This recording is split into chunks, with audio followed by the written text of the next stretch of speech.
Welcome everybody to the first seminar of the Southeast Asia Research Center, CERC, of this semester.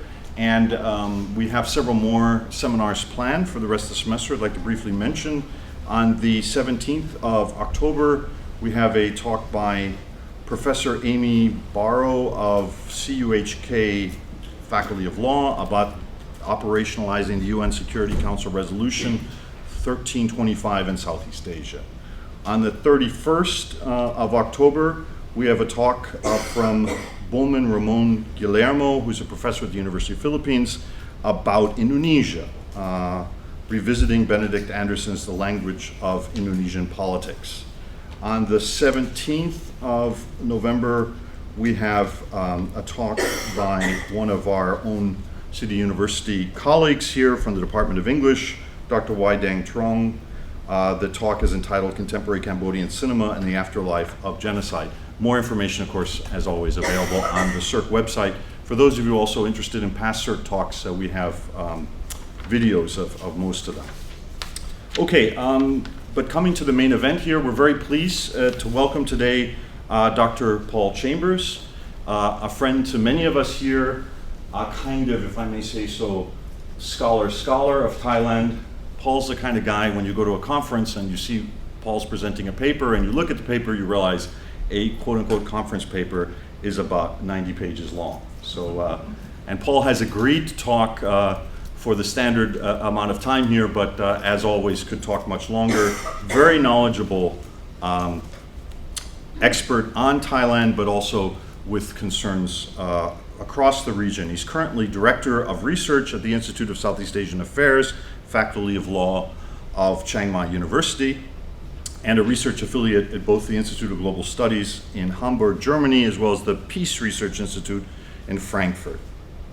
His research focuses on civil-military relations. That's a particular area of expertise, as some of you may know his work on the military, but as well he works on international politics, dictatorship and democratization in Southeast Asia, the political economy of less developed nations in the greater Mekong sub-region, and also I should add, factionalism is another interest. Paul's taken the initiative on a important conference workshop about factionalism. We'll be producing a volume soon. He's written 4 books, 3 books on the security sector in Southeast Asia, and numerous journal articles and book chapters, and his articles have appeared in such places as Asian Survey, Critical Asian Studies, and Journal of Contemporary Asia. So it's with great pleasure that we finally welcome Paul here to a CERC seminar. Thanks for coming, Paul.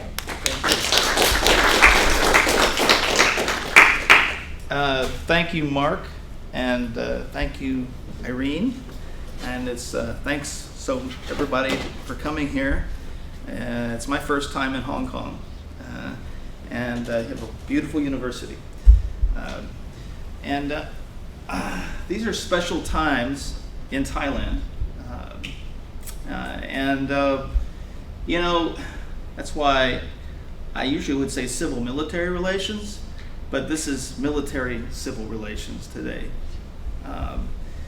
And with that in mind, I sort of wanted today to look at what is the pattern of politics in Thailand now, and what might we see for the future? Okay. What does politics imply for the future of Thailand today? But in order to understand that, you know, we have to say, well, what's going on right now in the country in September of 2016? Well, the Coup prime minister enters his 3rd year in office, okay, so to say. But at the same time, a very interesting period because the military reshuffle has just been announced, and it has some very revealing indicators of what's happening today. So let's just say that looking at Thailand, basically I'm trying to revisit an argument that one Thai scholar had, named is Dr. Chayanan Samudawanija, back in 1997. He talked about the fact that yes, there is a military, yes, there is a king, but there has been a surrogate strongman. Okay? And that strongman, back in the 1990s, was retired general, and also now, Prem Tinasulanone, pictured here in the yellow shirt. He just turned 96. Basically, that surrogate strongman has been managing the relationship between monarchy and military since 1998, when he got onto the Privy Council, but really since about 1978, when he became Army Commander. Okay, so been very powerful. But we're in a time of flux in Thailand. Why? Because it's the twilight of this reign. Okay, we're seeing the beginnings of the end, perhaps, of this reign, and time for a new one to begin. But at the same time, there's change in who will be the manager, who will be the go-between between monarchy and military. Okay, so here's some principles to know. If you don't know, Prem Tinasulanone, there. This is Prayut Chan-o-cha, who's the Prime Minister. Okay, and Prawit Wongsuwan is the Deputy Prime Minister. But they're also, the two of them, is junta leader and deputy junta leader. Okay, but these three people, absent our talk of monarchy, are the three most powerful people in the country at this point. So, questions here. How successful has the junta been in establishing mechanisms to ensure its perseverance in power both now and over the longer term? What are the internal and external challenges to the junta? What does the future hold for Thai military rule or the beginning of demilitarization?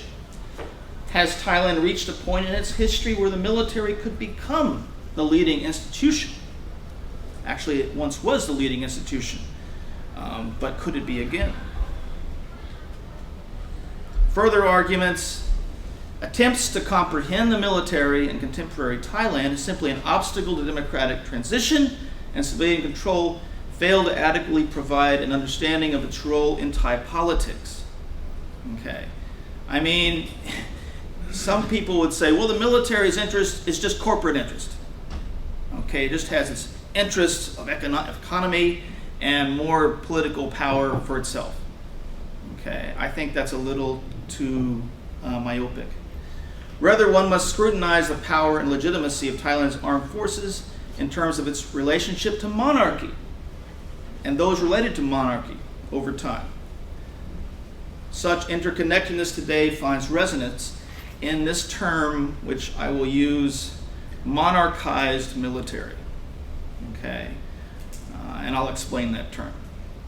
So monarchy and military today, I say, have mutually benefited from the perpetuation of authoritarian insulation deriving from an asymmetrical partnership over several years, whereby the military is a junior partner. And of course, Thai political history has been conditioned, I'd say, by around three factors to make this parsimonious. Okay. First, there's the historical legacies of authoritarianism. Okay, Siam, which became Thailand, has certainly been a very autocratic country. There's been a very powerful military in the country since many centuries. But we'll get to that. Just the idea that that legacy has helped to create an inertia of having powerful institutions which can lord over the country.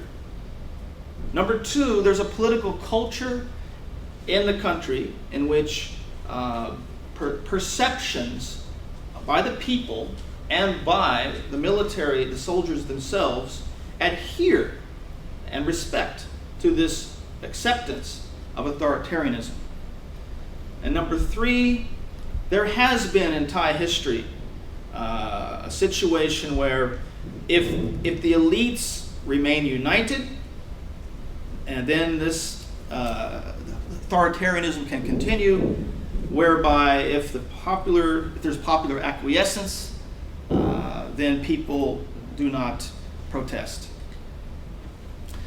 So, monarchized military. That's what I'm talking really about, my notion that earlier I talked about. What is it? Well, I think this is perhaps a very easy way to examine it. Okay. So, recent examples. Actually, there was a bike for mom, and a bike for dad, and the Royal Thai Army's construction of Ratchapak Park. The Bike for Mom event was an event to celebrate the Queen, in which the Crown Prince, as well as junta leaders, bicycled in front of several other, many people. Bike for Dad was similar, okay, for the king's birthday. And then Ratchapak Park, designed to connect Thai kings from the Sukhothai period to the current royal house of Chakri. Okay? Now, all three projects were designed to show military reverence for monarchy and place the junta in the driver's seat of managing the royal succession. Looking at Ratchapak Park, the one you can see here, it's very interesting. Built on Thai Army property, with approximately 1 billion baht in funds donated by the public and private sectors. The name means the park that has been built with people's loyalty to the monarchs. Okay. And Crown Prince Maha Vajiralongkorn presided over the park's opening ceremonies in September of 2015. So there are 7 kings represented in this park. These huge statues of kings. Okay. And the idea is, and there was one king from Sukhothai and then up to the Chakri dynasty, but the idea is to kind of connect these kings together to show this unending line of monarchical charisma until pretty much the present day. But there is room for 2 more statues. Okay? The current king will clearly have his statue placed in this park, but there's room for another. 9 is a lucky number in Thailand. So the idea is to connect legitimacy. The legitimacy going back to Sukhothai of great kings with great barami, great charisma. But guess who's undergirding all of this charisma? The military. And especially the dominant military faction, which is Buddha Papayak or Tahansur Rachani. The dominant faction. So, what do I mean then by monarchized military? It's defined in terms of transactional dynamics, legitimizing symbols, rituals, and processes, derived from historical cultural legacies whereby soldiers secure patrimonial monarchies that have evolved to oversee capitalist centralized states.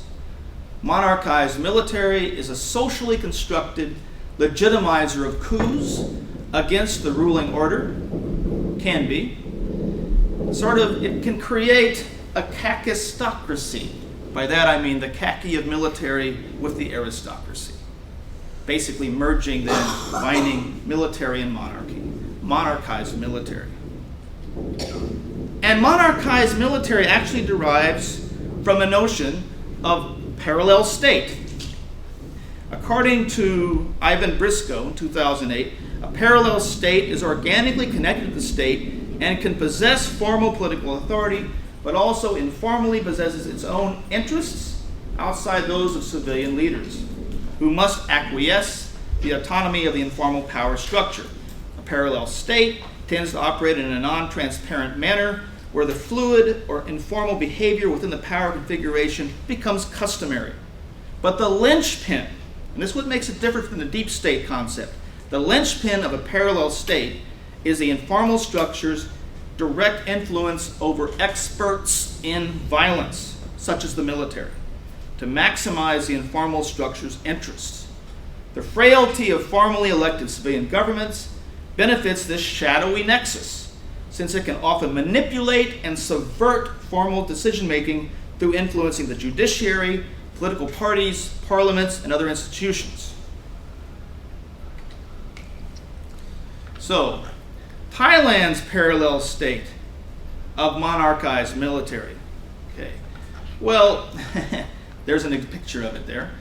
It's characterized by vigorous transactions between a dynamic monarch with the Privy Council, with the Privy Council chair, Prem Tinasulanon, and military leadership to sustain palace-centered order.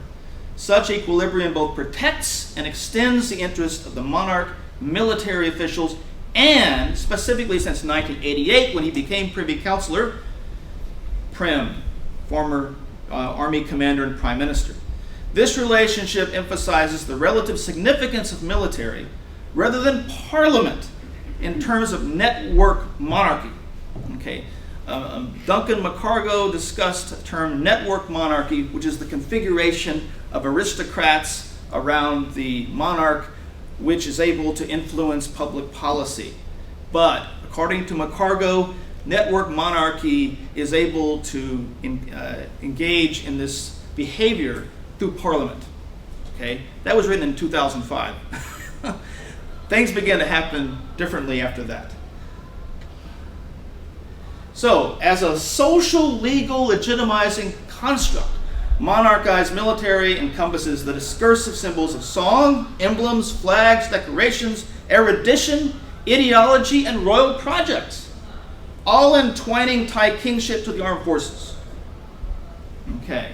Article 112, Thailand's criminal code, okay, which, criminalizes behavior of anyone said to be insulting king. It's another example of how the military can level charges against people and thus make a very close and fast relationship between itself and monarchy.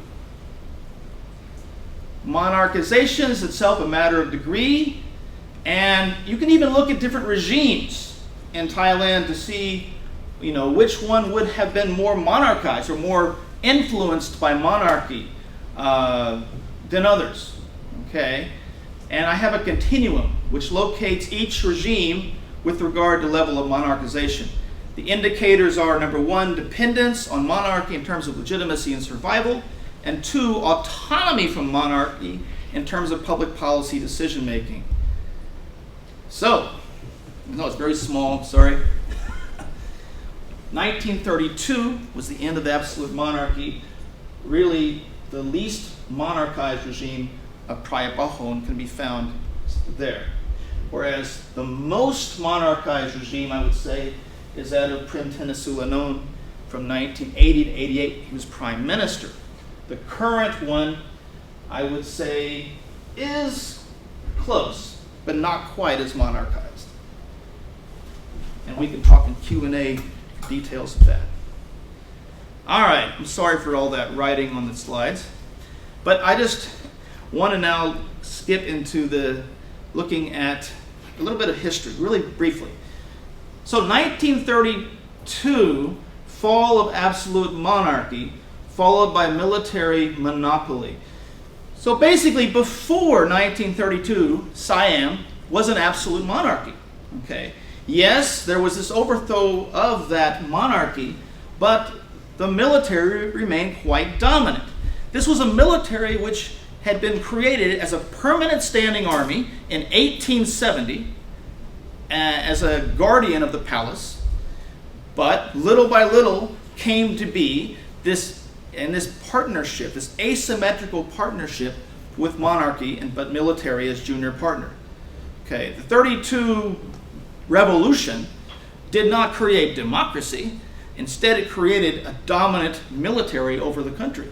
Okay, and that might have been how it remained, but instead, in 1957, I'm skipping ahead because of time constraints.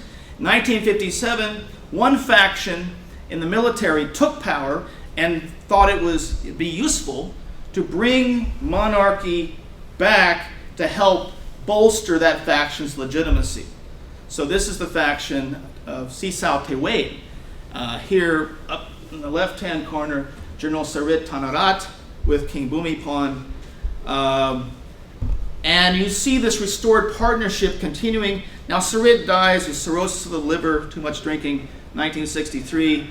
But the military continues this partnership. Here's the king and the prince with Tanom Kittigajon, the military prime minister in the 60s.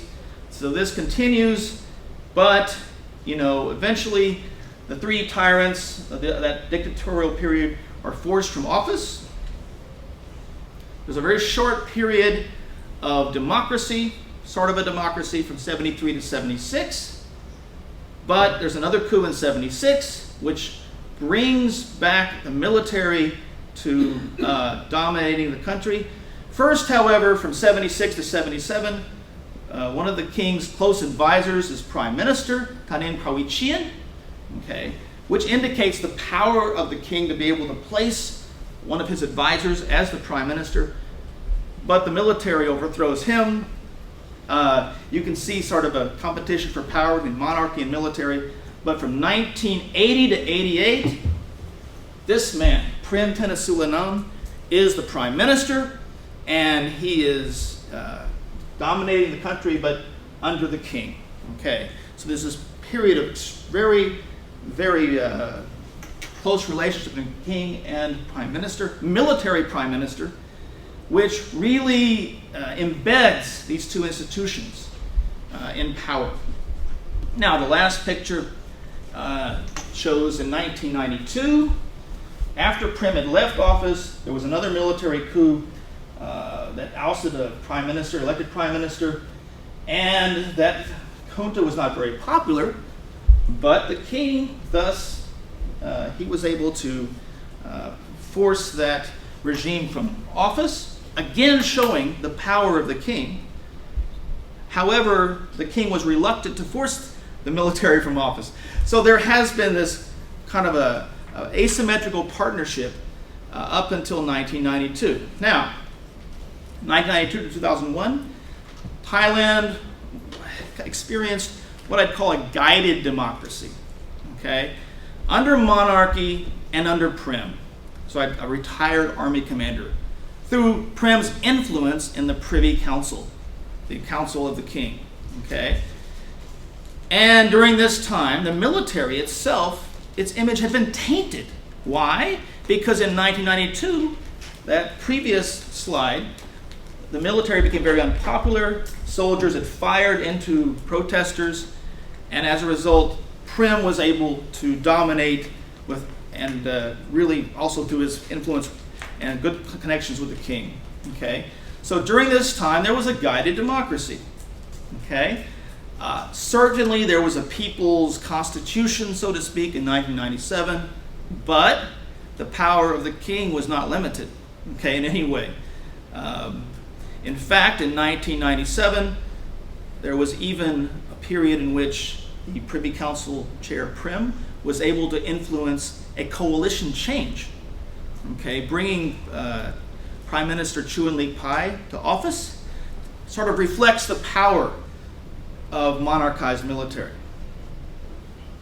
Skipping ahead, 2001 and 2006, this is the period of Thaksin. And I know, people like to talk about the importance of Thaksin, Mark, certainly, and the importance of cleavages in this period, the rural poor versus the urban middle class. Certainly, Thaksin was able to galvanize a lot of influence through the people, through his populist policies. But he also carved out a faction in the military. He also had great power over the police. And during this period, he clashed with Prem. Now, eventually, there was a coup that overthrows Thaksin, that we know. The arch-royalist 2006 coup. And I think this photograph really captures the essence of monarchized military better than most. Whereby, you see the king and queen above the coup makers of 2006. Certainly, the coup of 1991 and the coup of 2014 don't have this image of really this closeness with monarchy. Which reflects perhaps the fact that the Privy Council and others higher were involved in fomenting the coup. one thing's for sure. After this 2006 coup, the appointed prime minister was a person who was from the Privy Council, the king's advisors. Okay, so we see the continuing influence of monarchized military. One other thing to point out here is that, as we talked about, in fact, earlier, before this coup, the monarchists, the arch-royalists, tried to influence politics through parliament. Okay? But by 2005, following Thaksin's overwhelming re-election, this could not be done anymore. As a result, royalists returned to coup-making. Okay? And we see then the role of the military as a mechanism for royalist behavior. Continues on. Now, I'm skipping over lots of political detail, but despite the coup of 2006, military junta lasted until 2008. A new election was won by a pro-Thaksin political party. Okay. Well, that party, People's Power Party, remained in office for about a year, until December of 2008. And then, lo and behold, the arch-royalist Constitutional Court forced the sitting government from office, for details that you can ask later if you want to ask. But on December 6th, 2008, the army commander called the leaders of several political parties to his house to help form a government under Apisit Wechachihua, the leader of the Democrat Party, a very anti-Thaksin political party. And these parties came to support Apisit, except, of course, for any pro-Thaksin party. So this was a cartoon in a Thai newspaper at that time. Okay, this basically says, "The Stairway to Power." Not a Led Zeppelin song, but the stairway to power, where Apisit climbs on I guess, corrupt politicians. Here's the soldiers, and this is the chair of the prime minister. Okay. It was thought by some to be a silent coup, and there were not tanks in the streets, but the idea that it would be formed in the house of the army commander certainly was perplexing. May 2014, yet another coup. Okay, I'm sorry to be coup talking too much. Okay, maybe I scored a coup, but ultimately, folks, there's been over 30, I would say, well, about 33 coups, attempted coups, and silent coups since 1911 in this country. Okay, it's a lot. Well, the 2014 coup, yes, it's just very recent memory. And first of all, the coup maker was Army Commander Prayut Chan-o-cha, and it was, the 13th successful overt military coup, once again reaffirming the perennial state of exception of the monarchy-military relationship in Thailand. Okay. So what the coup accomplished? Well, certainly, and this is I see on TV every day. I live in Thailand. This is the coup emblem sign, okay? And then every Friday night, the coup leader, the junta leader, gives a talk on TV for everyone, and subtitled in English, by the way. I can watch that. Temporarily force a return to anti-Chinawat order, despite ending democracy. So basically, in 2014, the government by then that had been ousted was that of Yingluck Chinawat. She had won, her party had been elected in 2011, after the fall of Apisit's government. But the coup ousted this pro-Thaksin government. So basically, it forced a return to anti-Chinawat order. Thaksin Chinawat, Yingluck Chinawat, they were out. Okay. Number 2, it reinvigorated arch-royalists. Okay. Before the coup, there had been a move toward more populism and more democracy. Well, now the arch-royalists who wanted to influence public policy were back. Number 3, so a lot of people said, it stabilized any succession, royal succession, towards perhaps something that aristocrats could influence, but also the military. 4, it consolidated the domination of the leading military faction, Budapest Payak and Tahan Sur Rachani, or Eastern Tigers, and the soldiers, the Tiger Guards, Queen's Guards, you can sometimes people call them. Number 5, it reinforced Thailand's armed forces as a pivotal political player with enhanced political economic clout. And number 6, it preserved the parallel state that we've been talking about, the parallel state of monarchized military, this nexus.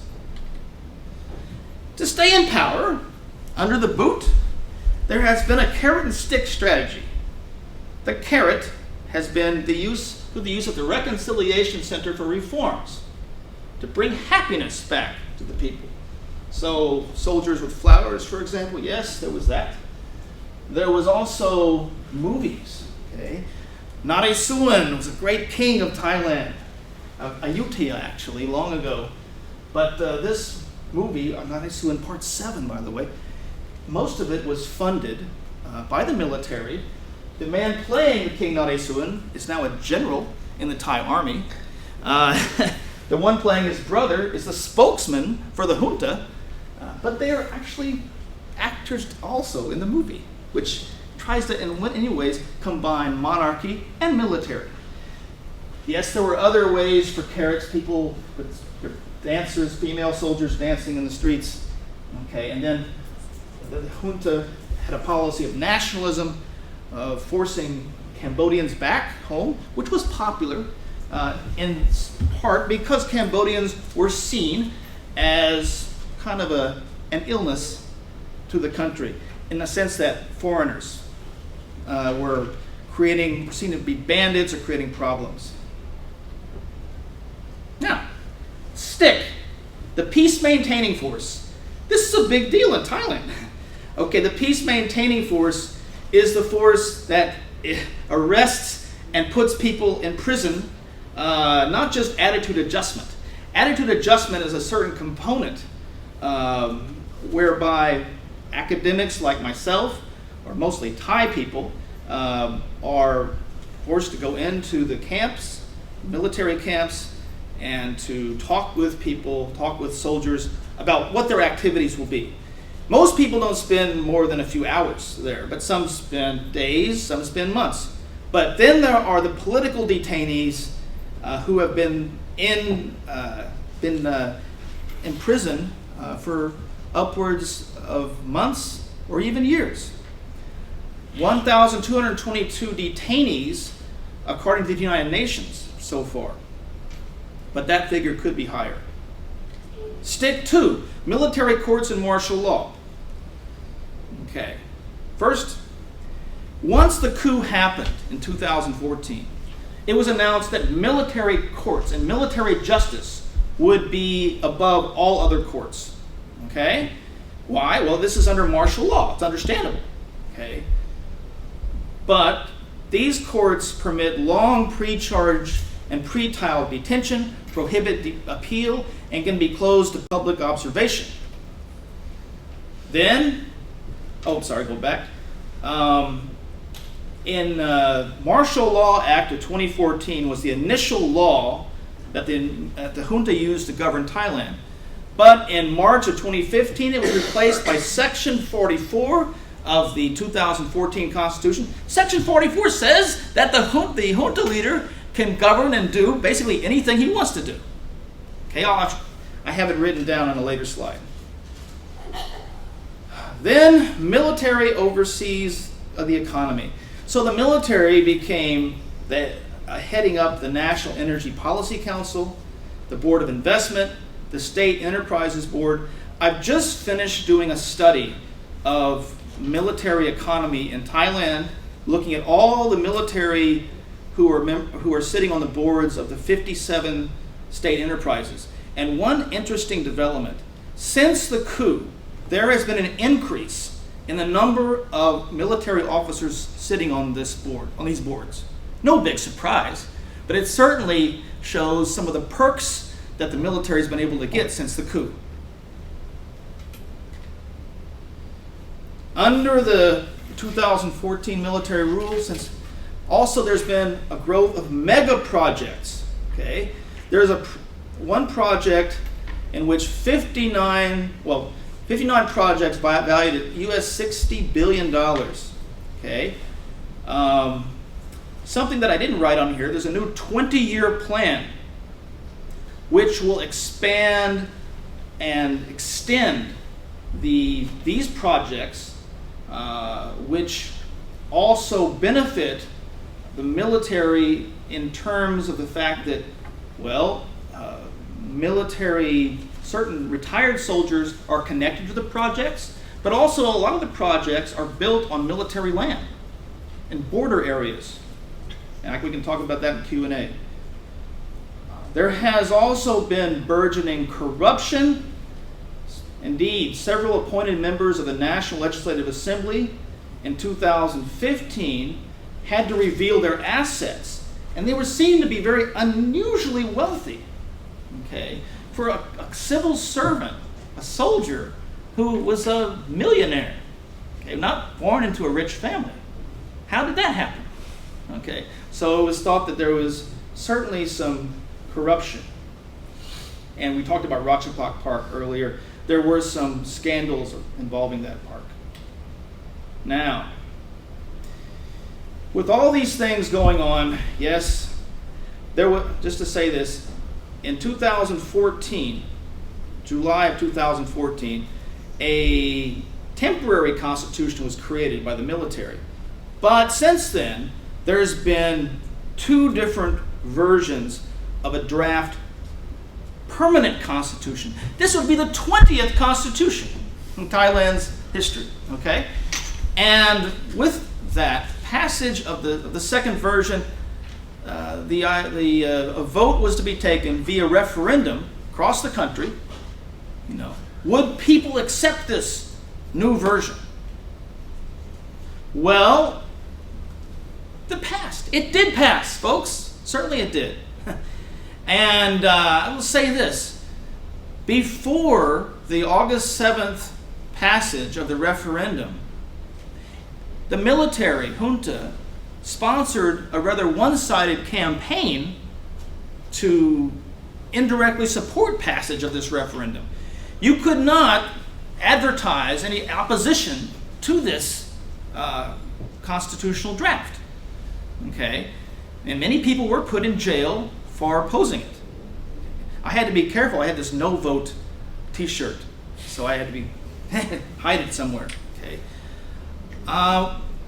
Also, many Thais who voted yes simply wanted to return to democracy, no matter what the quality. Many people were just tired of this military dictatorship and would take just about anything. Okay? Now, I'm not saying that all Thais are anti-junta. That's not true. Okay? There is a cleavage in Thai society, certainly. There are people, this is at least one cleavage, and that is that Thaksin remains a major point of divide. Okay, so there are people in Bangkok, some people in parts of the central areas of Thailand, and parts of southern Thailand that strongly support the junta. Okay, but the majority, I would say, in the northeast and north, where Thaksin is popular, are very much opposed to the junta. Okay. Now, what does the new draft constitution say? Well, basically, Thai military will continue controlling its own reshuffles, its own organization. Anything around the border would be under total military rule. That's one. Okay. Number two, the Thai military, under the new constitution, will exert informal control over its military budget. Okay? Maybe that's, you can say, well, that's happened in the past. Wrong. Under Thaksin Shinawatra, he was able to get the budget decisions through his office and influence budgetary decisions. Okay. Number 3, under the new draft, the junta appoints 250 senators. So the Senate is dominated by the military junta. The new Senate, the new senators come out of a committee which is appointed by the junta.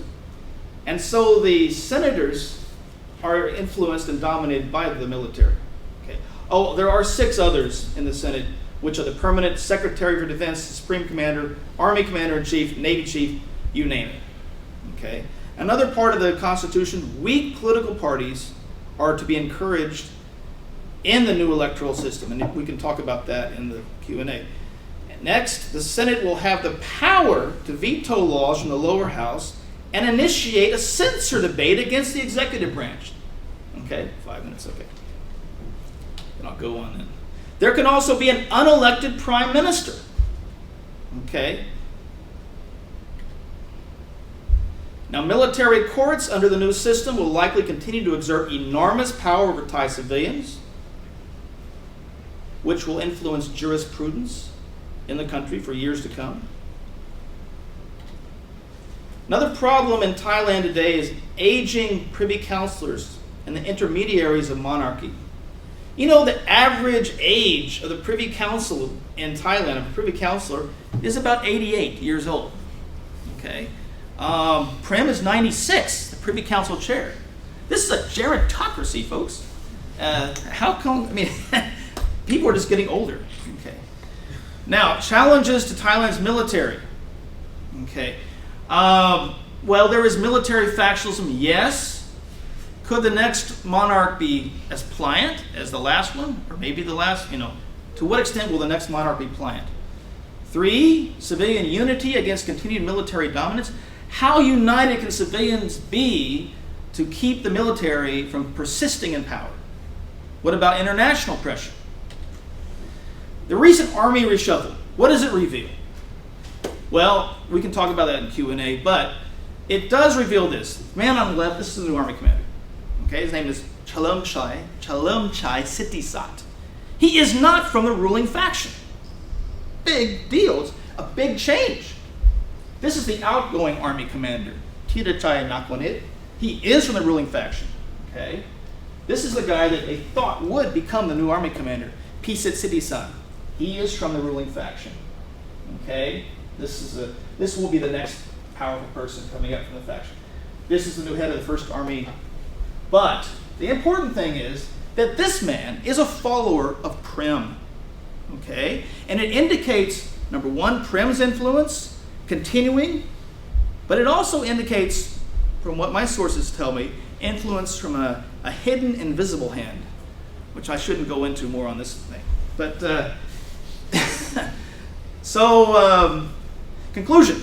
The emerging prospect for the armed forces after this reign, greater and more entrenched power for the military as an institution. Any new sovereign will need a strong military to protect palace interests, but such strength will mean that the military will become more difficult to control. The next sovereign is probably going to be weaker than the current sovereign. So they might need a stronger military, but then that military becomes stronger and perhaps out of control. Thailand's military today is increasingly dominating Thailand under the pretext of protecting monarchy. The incoming constitution ushers in a Senate mostly filled by appointees of the military while legalizing the potential for an unelected prime minister. So Thailand will join Myanmar and Pakistan as cases where elected civilian control is either non-existent or is somewhat weak. Okay, and I would say it's rather weak in those cases. But in the case of Thailand, demilitarization cannot happen as long as a strong military continues to be supported by the palace and civilians remain politically divided. So it is likely that for the foreseeable future, military officers will continue to play a prominent role in Thailand, guaranteeing the resilience of monarchized military and assuming Prem's mantle of managing the monarchy-military relationship as a surrogate strongman. Thank you.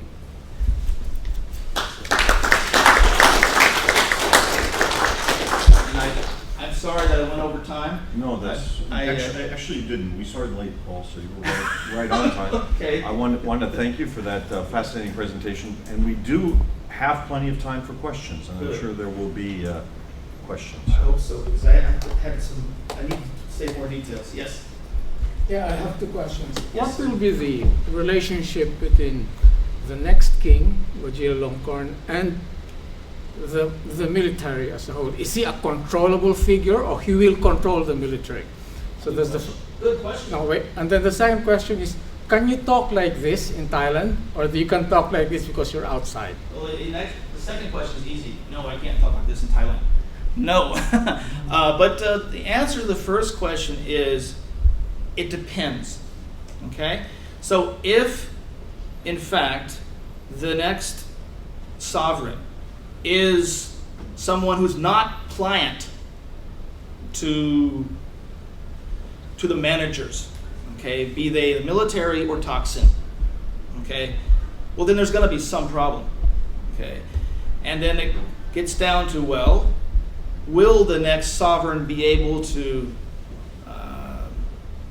be careful like his father and control different factions of the military, or will he not?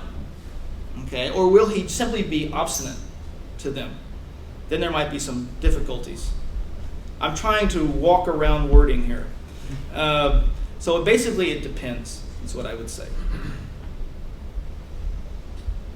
And I can talk later in private with you. I'm sorry, yes? So I guess you don't want to speculate if there's an alternative to the Crown Prince. I can talk later with you. And then what about your hidden hand? Yeah, well, the use of the term "hidden hand" is in Thai media. Yeah. You can find that, and it always means one thing: the palace, okay, or somebody in it. But Prem is not immortal, so... We hope not, but have you read Oscar Wilde's A Picture of Dorian Gray? I mean, it goes on; he doesn't die. Yeah. Felt that way, that's what happened. You're suggesting that Prem has maintained power to this point as Yeah. the intermediary, but with his passing, the military hopes to take over his role and not actually need an intermediary, or indeed Yes. be the one who then turns the tables, controls Yeah. the monarchy instead of the other way around. Is that what you're saying? Yes, I'm saying that you're right. So I'm saying that Prem has been the manager of the relationship between monarchy and military, as well as actually parliament, since he was in the Privy Council. Okay, and actually before that, when he was prime minister in the 1980s. But now he's 96. Okay, I mean, how long can his influence last? This military regime is hoping that he's not going to last that much longer, because they would like to assume that role. So, for example, Deputy Prime Minister Prawit Wongsuwan would love to take the position of Prem in the Privy Council. Okay, he's older than Prayut and actually respected by Prayut. So it's thought by many that Prawit will take that position. Okay, Prawit has an on and off relationship with the son of somebody who's an invisible hand, whose name I won't say. Okay, so it's important in that matter. So with regard to Prayut seeks to be the Prem, when the 1980s Prime Minister Prem. Okay, so we're seeing a transition period right now, where the Privy Council is becoming, it's a gerontocracy. They're getting older. There's going to be a change in who's who in the Privy Council. Also, we see the twilight of this regime, of this monarchy, this dynasty. So this is what I'm talking about today. Yes, sir. Actually, I'm not sure whether, you didn't touch on that, but I would be interested in to know who is the actual enemy for Thailand, yeah? Who is the military fighting against, yeah?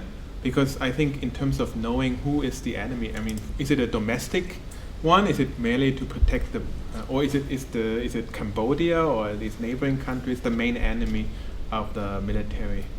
Well, right now, the main enemy of the military, you could probably argue, is insurgency in the Deep South. Okay? It's not Cambodia, because Cambodia and Thailand just this last year, in December of 2015, had an agreement, many new concessions by both sides, but the insurgency in southern Thailand continues on. There are now just 6 new bombings in southern Thailand, which many say were perpetrated by the insurgents. So that's the rationale, so to speak, for a continued military. Yeah. No, Mr. Jackson? But the enemy of the military has always been the people, right? Since the creation of the military has existed as a force of centralization. Well, just to answer both of you guys, officially the enemy is the insurgency. Okay, unofficially, I mean, the military has stated, look, Thaksin, just come back. We'll give you a fair trial. Prayut has said that, actually. So informally, yes, Thaksin certainly is an enemy of the current faction in office. Okay, in terms of your point, well taken. Okay, so there's a new ideology of the junta, which is called pracharat, meaning state populism. Okay, so it's like, yeah, Thaksin had his populism to help the people, but we have a populism too, but it's called state populism. It's a diluted, limited populism, but it includes love of country.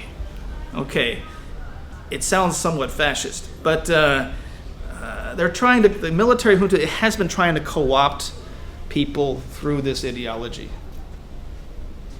Good point. Yes?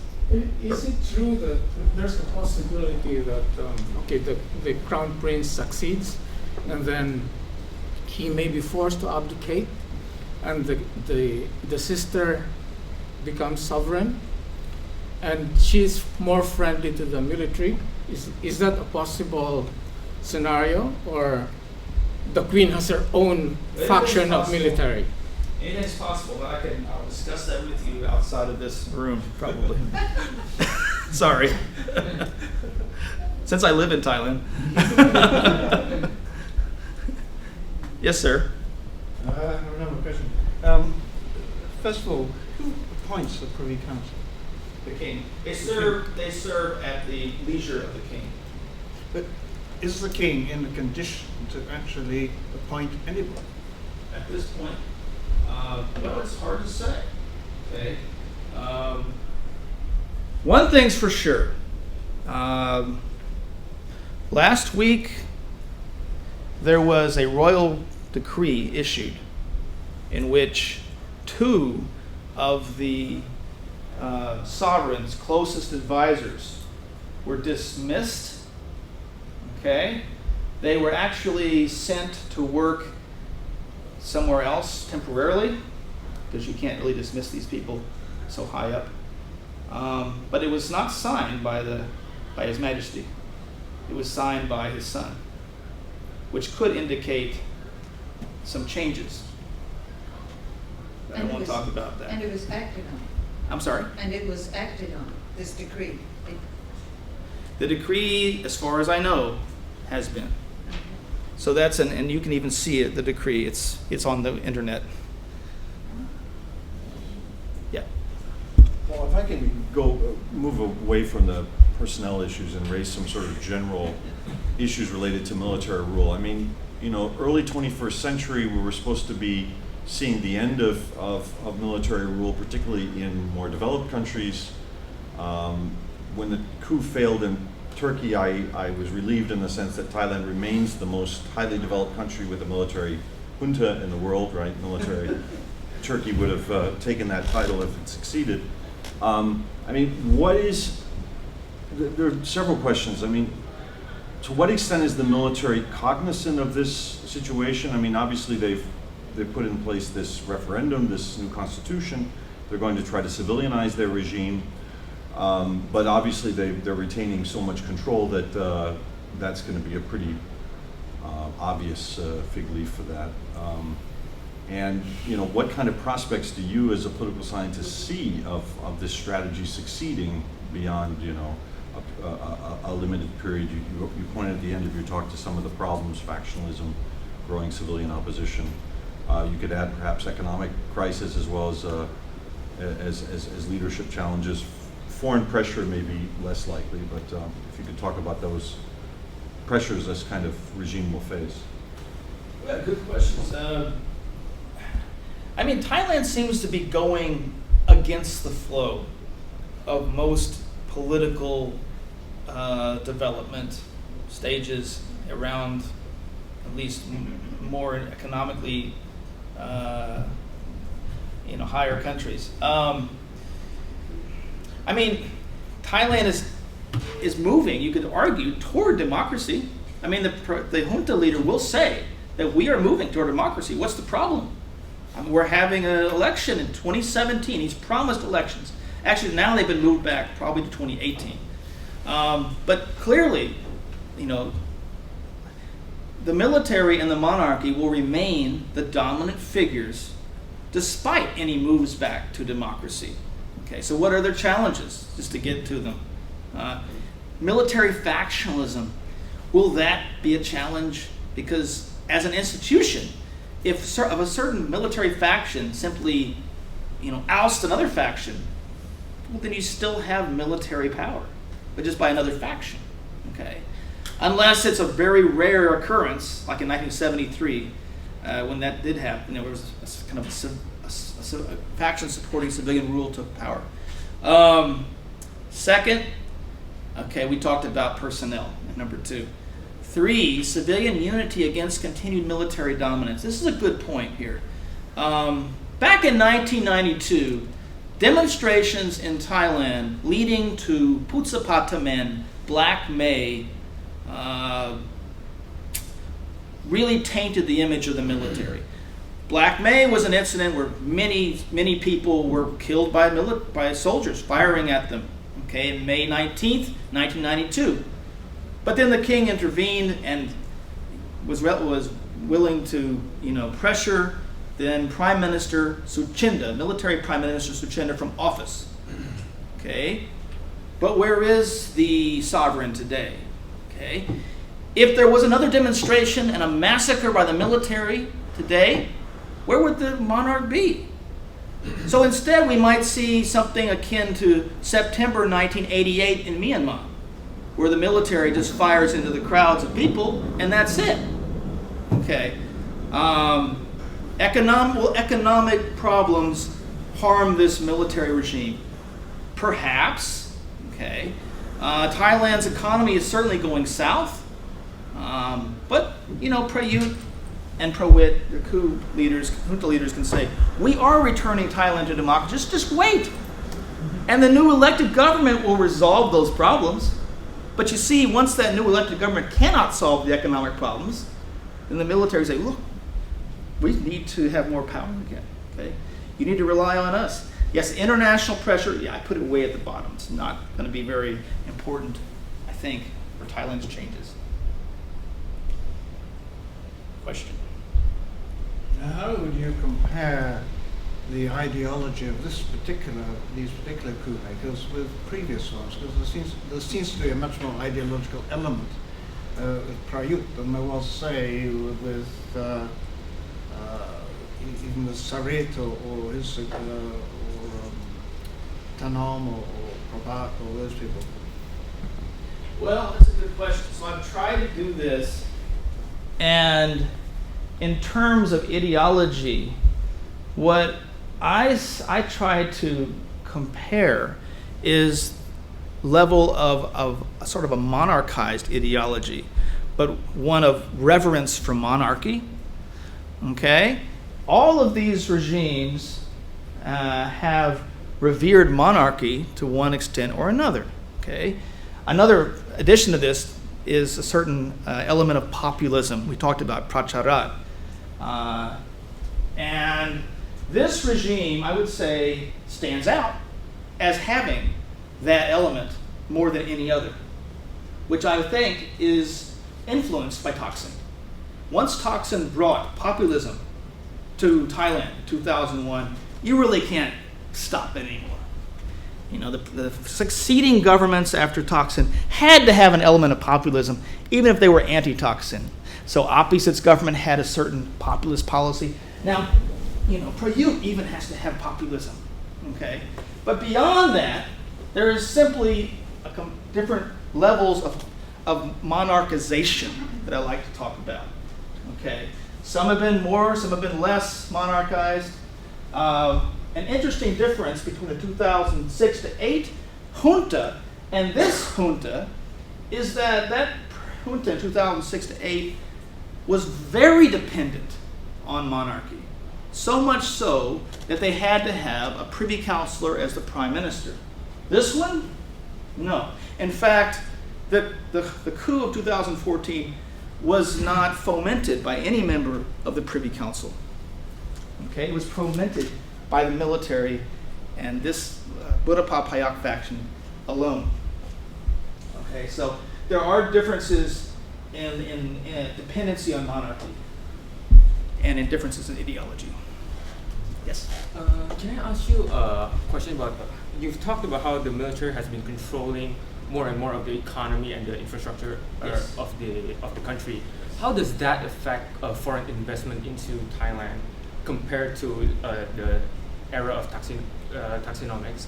And as a fellow Southeast Asian, I just want to ask you about the relationship between Thailand and its military junta and the ASEAN community in general. Okay.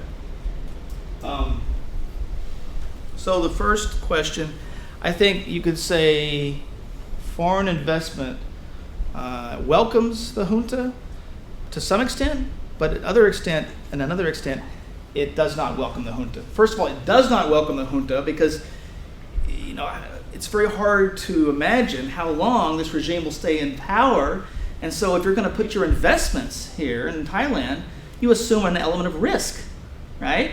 If this junta becomes very unpopular and you're labeled as being close to that junta, your country or your company, then that might not be very good for you, okay? But in other ways, the junta can be seen as very helpful toward foreign investment. First, it provides economic stability for the capital that's going into the country. In certain areas of Thailand today, there are zones near the borders that the military has given over to foreign investment, okay, with no strings attached. A lot of this investment is on military land. So the military itself will benefit from the foreign investment, directly benefit from the investment coming into the country. Okay. Actually, the military is ultimately the leading landowner in the country, believe it or not.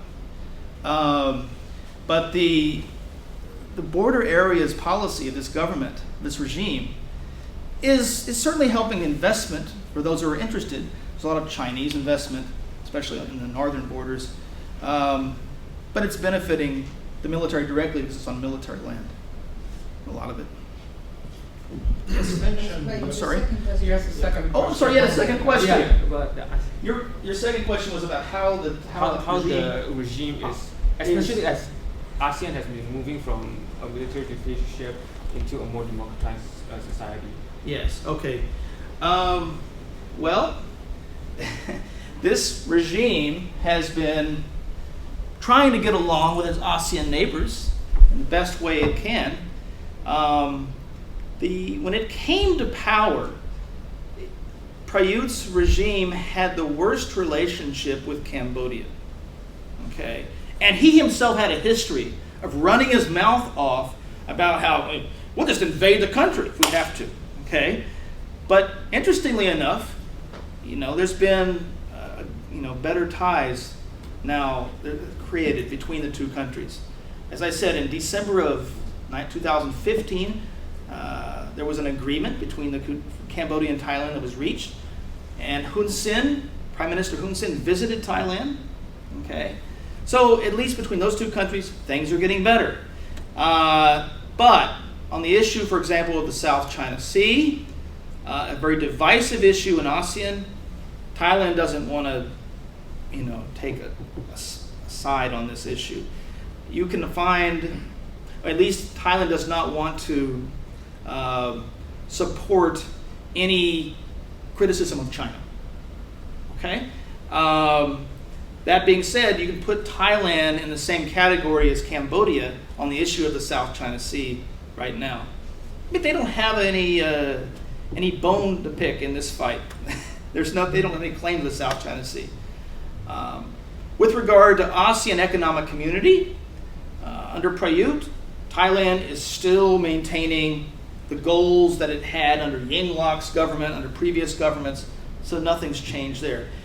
There is an ASEAN Intergovernmental Commission on Human Rights that's supposed to look at all ASEAN countries in terms of human rights, but that monitoring group hasn't said anything very critical about Thailand. Okay? Yes, it's not a democratically elected government, neither is Brunei. So I'd say right now that there aren't many problems for Thailand under ASEAN, despite the coup. Yes. Go ahead. Okay, you mentioned $60 billion worth of projects, but how many of these are actually happening, given the conservative nature of the Thai bureaucracy? It doesn't like spending money on anything. That's a good question. I think a lot of these projects have yet to get off the ground, but I think also that some of this money could go into the burgeoning corruption. Because this junta has really put into place mega projects as its central plank of development. And they're costly, very costly projects. Okay? These mega projects are also part of this new 20-year plan of the junta. This 20-year plan must be implemented by every government that's elected after 2017. The 20-year plan begins in 2017. Now that plan will benefit the military that put it into place because a lot of them are stakeholders, economic stakeholders in the project. Okay? So I think there's a lot of corruption. A lot of these projects won't get off the ground. My gosh, these Chinese high-speed train hasn't at all gotten off the ground. So, point well taken. Yes? Yeah, just to get back to your original thesis for a moment, there was an analysis in the South China Morning Post just yesterday, and it was written by Titian. And in there, he argues that it's precisely because there's so much uncertainty over the future of the monarchy today that the military begins to look more indispensable. And it's, in a sense, the military begins to benefit from weaknesses in the monarchy now. And Titian goes on to say that most ordinary Thais agree with that. He also says that precisely because of this kind of uncertainty, ordinary, everyday civilian political parties aren't interested in coming to power. And so that seems to be, if anything, also to the benefit of the military, and yet another obstacle to democracy. So, what do you make of that thesis? I mean, I'm trying to get a little bit, understand a little bit better what the relationship might be between the monarchy and the military here. But it seems to be that, bottom line, according to Titian anyway, the military most benefits from weaknesses in the monarchy. Still needs it somewhat for the legitimacy it can give, but at the same time, too, gives it a good rationale to stay in as a kind of caretaker, maybe forever. Good question. How would you react to that? Well, this is the argument that I made when I wrote this in the journal 5 months ago. And that is that the military is likely to be the principal institution in Thailand as it's becoming more indispensable. Since the palace seems divided or weaker, and political parties seem to be divided and weak, that yes, the military will be able to carry on the mantle of Prim because it's the most unified and powerful entity today.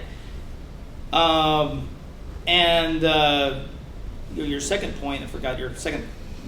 So anyway, I agree with Titian on that regard, but you said something else after that. I agree also with Titian when he says that most ordinary Thais today are probably content with this at the moment and don't see much alternative. Okay, I disagree with him on that. He lives in Bangkok. I live in Chiang Mai. I live in the heartland of Thaksin. And I would say that in the north and the northeast, people are very acquiescent, reluctantly acquiescent about the military. They're not gung-ho about the junta, but not all Thais are the same, right? And if you go down to Bangkok, areas of Bangkok, and south, like Surat Thani, where Suthep is from, you're going to find people who love the military. Certainly they do. Okay, so there's certainly a cleavage regarding this issue.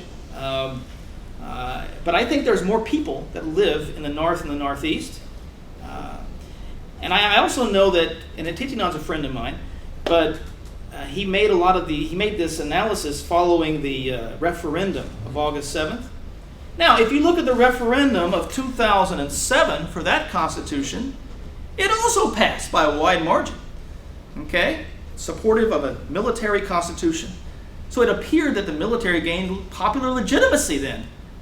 But 2-3 months later, there was an election overwhelmingly won by the pro-Thaksin political party.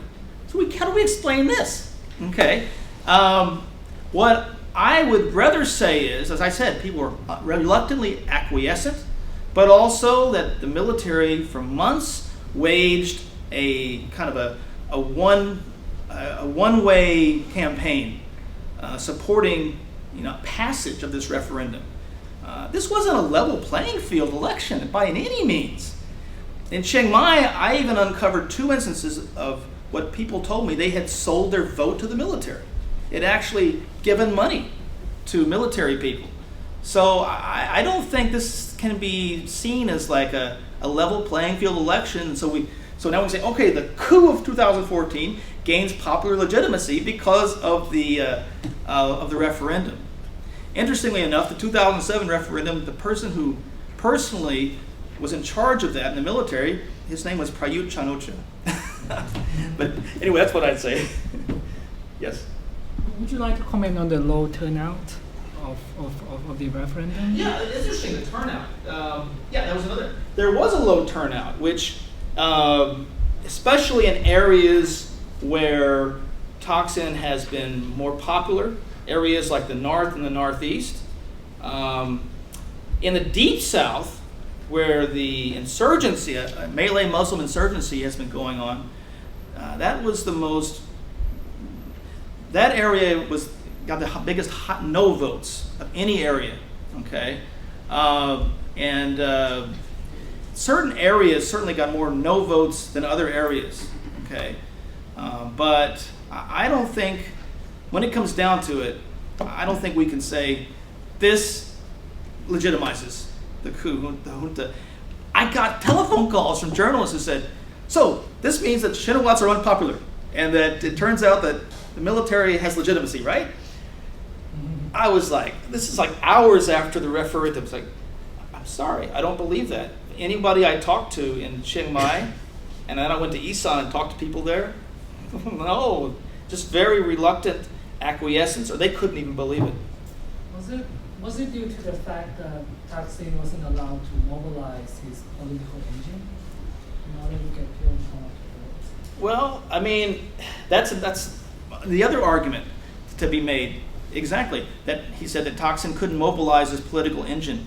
Since the junta would not allow any campaigning against the referendum, a lot of people didn't even know what what the Constitution said, the draft said. Okay? And so it was a one-way campaign of the military bringing out all sorts of soldiers to explain the referendum to local people, to show them how they should understand the referendum. Whereas if you wore this no-vote shirt, you'd be put in jail. I mean, what kind of level playing field is that? We have time for 2 more questions, quick questions. Yeah. Wouldn't you say then that the mobilization is right now simply frozen because of the... Wouldn't you say that the mobilization, the social mobilization, is simply frozen for the time being because of the structural situation, but when the other major trigger comes, it couldn't be basically remobilized? Because also what you said about that this junta is more ideologized But when you think about the ideology and the way how it addresses the society, whom does it address? If I use the nationalism and the cultural values as a support for the regime, but there is no real external enemy, because the enemy is actually the people, how can it persuade the majority of the society that this junta is? Yeah, I mean, one thing that's very interesting is that, you can't demonstrate for five or more people cannot demonstrate in Thailand right now by law, and that's vigorously enforced. So there hasn't been able to be any demonstration really occurring. Otherwise, people were grabbed and taken to jail. Okay, the same thing happened in 1991 to 2 when another junta was in power. But once that junta began to held elections and allowed an elected government to come to office, then the rule not allowing 5 or more demonstrators evaporated. And then you had 500,000 demonstrators against that regime.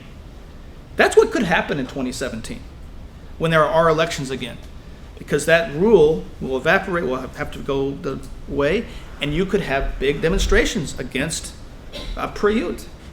Okay, so you could see the beginning of social mobilization at that point against this junta.